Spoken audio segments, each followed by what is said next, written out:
Bismillah, alhamdulillah, wassalatu wassalamu ala rasulillah Muhammad ibn Abdullah wa ala alihi wa sahbihi wa mawalah, amma ba'du. Dalam kesempatan kali ini Al-Faqir insyaallah akan melanjutkan pembacaan kitab Fatawa Ramadan karya Al-Habib Abdullah bin Mahfuz Al-Haddad rahimahullah.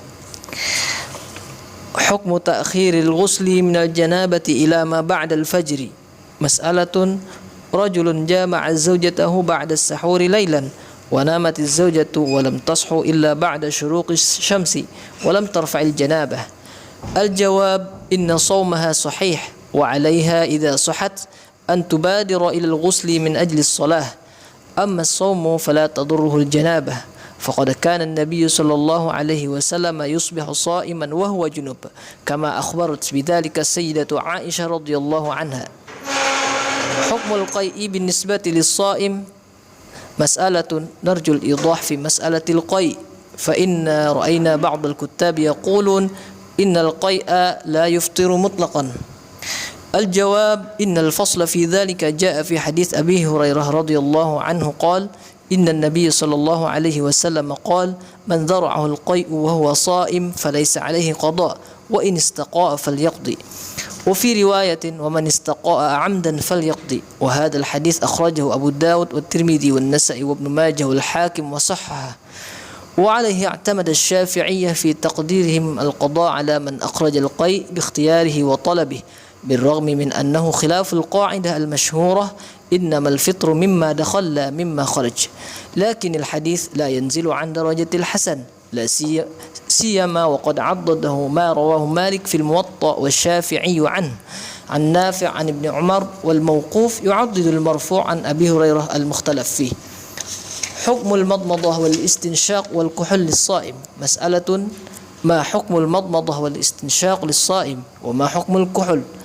الجواب: إن المضمضة والاستنشاق سنة من سنن الوضوء، وإنما النهي في المبالغة فيهما للصائم، فقد أخرج الإمام أحمد في مسنده عن عمرو بن عنبسة رضي الله عنه قال: رأيت رسول الله صلى الله عليه وسلم مضمض واستنشق في رمضان.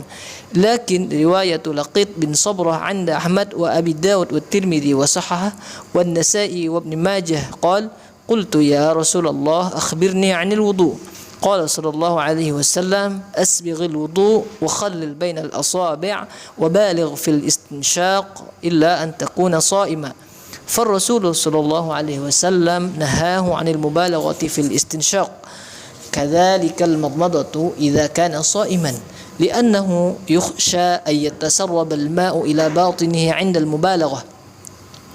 ولهذا قرر الفقهاء أنه إن خالف وبالغ ثم سبقه الماء إلى باطنه فعليه أن يقضي يوما مكانه، لكنه لو لم يبالغ وسبقه الماء لا يفطر. وكذلك لو لم يبالغ ولكنه في الرابعة سبقه الماء فعليه القضاء، لأن الرابعة منهي عنها كالمبالغة.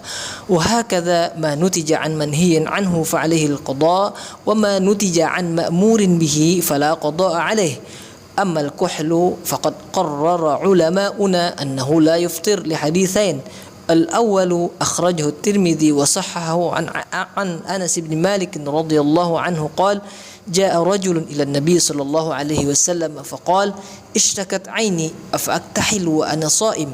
قال صلى الله عليه وسلم: نعم.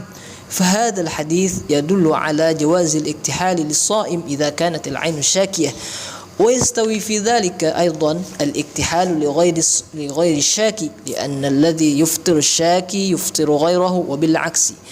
والثاني أخرجه ابن ماجه عن عائشة رضي الله عنها أنها قالت: اكتحل رسول الله صلى الله عليه وسلم وهو صائم. فهذا يدل أيضا على جواز الاكتحال ولو لم تكن العين شاكية، فيفهم من الحديثين جواز الاكتحال للصائم مطلقا walau lam takun ainuhu syakiyah, wallahu a'lam bishawab. Penjelasan apa yang Al-Faqir bacakan tadi insyaallah sebagai berikut. Masalah yang pertama, ada seseorang yang berhubungan badan dengan istrinya setelah sahur di waktu malam. Kemudian sang istri tidur dan dia pun terbangun setelah matahari terbit. Jadi bagaimana hukum puasa sang istri yang mentakhirkan mandi junubnya? Jawabannya, puasa sang istri tersebut hukumnya sah dan dia pun wajib menyegerakan mandi dan mengqadha salat subuh ketika telah bangun dari tidurnya. Adapun kesahan puasanya karena junub bukanlah penghalang bagi sahnya puasa. Hal ini terjadi dengan baginda Shallallahu Alaihi Wasallam yang mana beliau mandi junub setelah terbit fajar, sedangkan beliau dalam keadaan puasa. Sebagaimana ada hadis yang diriwayatkan Sayyidina Aisyah yang menceritakan tentang masalah ini. Masalah yang kedua, penanya mengatakan, saya pengen penjelasan tentang masalah muntah. Karena saya lihat sebagian penulis mengatakan muntah bukanlah pembatal puasa secara mutlak. Jawabannya, perincian dalam masalah muntah telah ada dalam sebuah hadis yang diriwayatkan Abi Hurairah radhiyallahu an. Beliau mengatakan bahwasanya Rasul sallallahu alaihi wasallam bersabda, "Man dara'ahul qay'u wa huwa sha'im falaysa alaihi qada wa in istaqa'a falyaqdi." Yang artinya barang siapa yang muntah tanpa sengaja sedangkan dia dalam keadaan puasa, maka tidak ada kewajiban mengqadha puasa atasnya, yakni puasanya tetap sah. Dan barang siapa yang muntah dengan sengaja, maka wajib mengqadha puasanya, yakni batal puasanya di hari tersebut.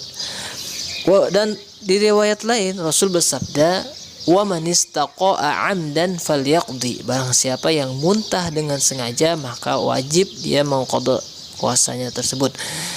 Dan hadis ini diriwayatkan Imam Abu Dawud, Tirmidzi, Nasa'i, Ibnu Majah dan Imam Al-Hakim, dan Imam Al-Hakim mensahihkannya. Hadis ini pegangan ulama Syafi'iyah dalam ketetapan mereka mewajibkan qadha terhadap orang yang muntah dengan sengaja. Walaupun hadis ini bertentangan kaidah yang masyhurah yang berbunyi innamal fitru mimma dakhala mimma kharaj, hanya saja batal puasa dari sebab sesuatu yang masuk ke rongga badan, bukan sebab sesuatu yang keluar dari rongga badan.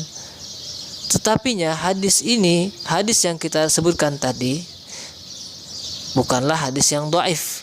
Apakan lagi hadis tadi diperkuat dengan hadis yang diriwayatkan Imam Malik dalam Muwatta dan Imam Syafi'i yang diriwayatkan beliau dari Imam Malik dari Nafi' dari Ibnu Umar.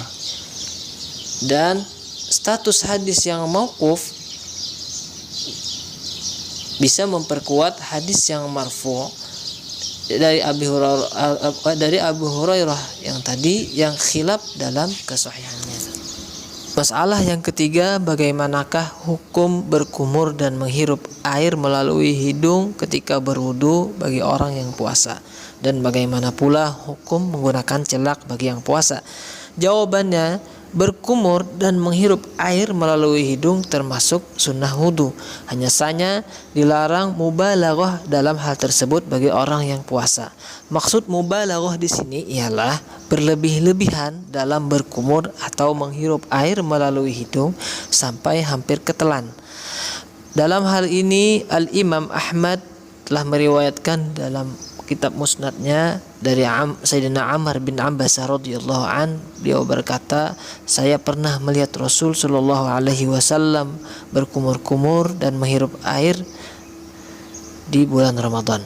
Tetapi riwayat Sayyidina Laqit bin Sabrah yang dirilis Imam Ahmad dan Abi Dawud dan Tirmidzi dan beliau mensahihkannya, dan Imam Nasa'i dan Ibnu Majah, beliau sahabat Laqit bin Sabrah mengatakan, saya pernah menanya Rasul sallallahu alaihi wasallam, ya Rasulullah akhbirni 'anil wudu. Ya, artinya wahai Rasulullah, beritahu hamba tentang masalah wudu. Qala sallallahu alaihi wasallam, asbighil wudu wa khallil bainal asabi' wa baligh fil istinsyaq illa an takuna sha'iman. Rasulullah sallallahu alaihi wasallam bersabda, kalau kamu berwudu, sempurnakan wudumu dan sela-selailah antara jari jemarimu, dan mubalaghahlah kamu ketika menghirup air melalui hidung, kecuali kamu dalam keadaan puasa. Maka Rasul sallallahu alaihi wasallam dalam hadis ini melarang sahabat Laqit bin Sabrah dari mubalaghah dalam menghirup air melalui hidung ketika puasa, sebagaimana dilarang mubalaghah dalam berkumur-kumur ketika puasa, karena dikhawatirkan akan masuk air ke dalam tenggorokan jikalau seseorang mubalaghah dalam berkumur atau menghirup air melalui hidung. Dan karena ini fuqaha menetapkan jikalau seseorang yang puasa menyalahi syariat dan dia berkumur dan dia mubalaghah dalam berkumur atau menghirup air melalui hidung, kemudian air tersebut masuk ke tenggorokannya, maka dia wajib mengqadha puasanya tersebut. Tetapinya jikalau seseorang tidak mubalaghah dan air pun tetap masuk ke dalam tenggorokannya, maka puasanya tidak batal. Seperti masalah yang pertama, jikalau seseorang tidak mubalaghah tetapi di hitungan yang keempat air masuk ke dalam tenggorokannya, maka dia wajib mengqadha puasanya tersebut, karena hitungan yang keempat dari berkumur atau menghirup air dalam wudu itu dilarang dalam syariat, seperti dilarang mubalaghah ketika berkumur atau menghirup air melalui hidung. Kesimpulan dari ini semua, jikalau masuk air ke dalam rongga badan seseorang yang terjadi karena perbuatan yang dilarang syariat, maka puasanya wajib diqadha. Dan jikalau masuk air ke rongga badan seseorang yang terjadi dari perbuatan yang diperintahkan syariat, maka tidak wajib qadhaan atasnya. Adapun masalah kuhul,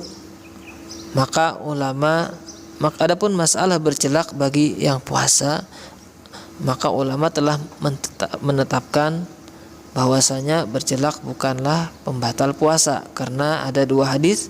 Yang pertama, hadis yang diriwayatkan Al-Imam Tirmidzi, beliau mensahihkannya dari Sayyidina Anas bin Malik radhiyallahu an. Beliau berkata, telah datang seorang sahabat menghadap Nabi sallallahu alaihi wasallam. Dia pun berkata, mata saya sakit, bolehkah saya bercelak sedangkan saya dalam keadaan puasa? Rasul sallallahu alaihi wasallam bersabda, boleh. Maka hadis ini menunjukkan atas bolehnya seseorang yang puasa menggunakan celak jikalau matanya sakit.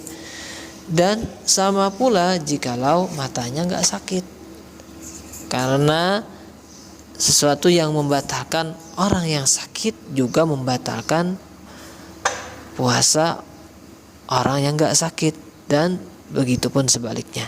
Hadis yang kedua diriwayatkan Imam Ibnu Majah dari Sayyidatuna Aisyah radhiyallahu anha, bahwasanya Sayyidatuna Aisyah berkata, Rasulullah SAW pernah bercelak sedangkan beliau dalam keadaan puasa. Maka dari hadis ini bisa diambil dalil atas bolehnya bercelak sekalipun seseorang matanya enggak sakit. Wassallallahu alaihi wasallam.